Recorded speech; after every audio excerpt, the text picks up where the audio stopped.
नमस्कार, आर्यभट्ट टाइम्स में आपका स्वागत है। बिहार के मुख्यमंत्री सम्राट चौधरी ने एनडीए के सभी विधायकों से बांकीपुर विधानसभा उपचुनाव में पूरी ताकत के साथ प्रचार करने की अपील की है। उनका कहना है कि हर विधायक अपने व्यस्त कार्यक्रम के बावजूद रोज शाम कम से कम 2 घंटे बांकीपुर में चुनाव प्रचार के लिए जरूर निकले।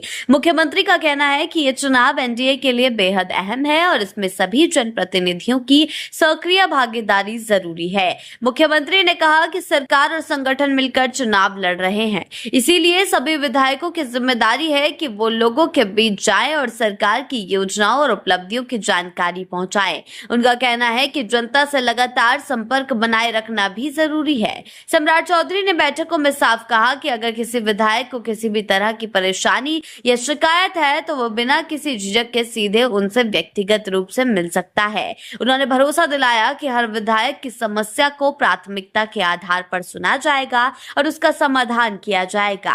मुख्यमंत्री की अपील को बांकीपुर विधानसभा उपचुनाव के लिए एनडीए की चुनावी रणनीति का अहम हिस्सा माना जा रहा है।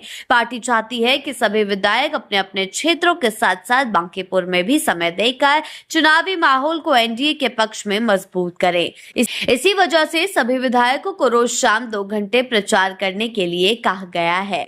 मुख्यमंत्री के निर्देश के बाद रामकृपाल यादव, विजेंद्र यादव, कोमल सिंह और संतोष मांझी ने कहा कि वो मुख्यमंत्री के निर्देश का पूरी तरह पालन करेंगे। उन्होंने भरोसा दिलाया कि बांकीपुर विधानसभा उपचुनाव में एनडीए प्रत्याशी की जीत सुनिश्चित करने के लिए सभी विधायक पूरी ताकत के साथ चुनाव प्रचार में जुटेंगे और जरूरत पड़ने पर अपना जी जान लगा देंगे। यानी कि सम्राट चौधरी ने एक बार फिर अपने विधायकों को अल्टीमेटम के साथ साथ एक बड़ा टास्क भी सौंप दिया है और टास्क ये है कि उन्हें अपने बिजी शेड्यूल से शाम के समय 2 घंटे निकालकर बांकीपुर उपचुनाव के लिए प्रचार प्रसार करना ही होगा। जिस तरह से मुख्यमंत्री सम्राट चौधरी बांकीपुर उपचुनाव के लिए इतना तड़प रहे हैं, वो दिखाता है कि उनके सीएम बनने के बाद ये उनका पहला बड़ा टास्क होने जा रहा है बीजेपी के लिए, क्योंकि ये सीट हमेशा से बीजेपी का गढ़ रही है। इससे पहले नितिन नवीन यहाँ से विधायक थे, उससे पहले उनके पिताजी वहां से विधायक थे,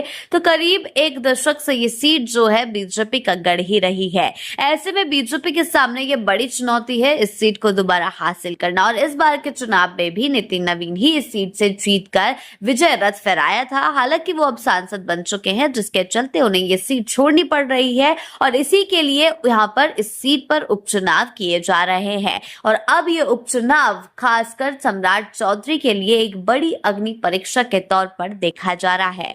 आपकी इसको लेकर क्या राय है, हमें कमेंट सेक्शन में जरूर बताएं। हमारे चैनल को सब्सक्राइब करें और हमारे फेसबुक और वेबसाइट के साथ भी जरूर जुड़े।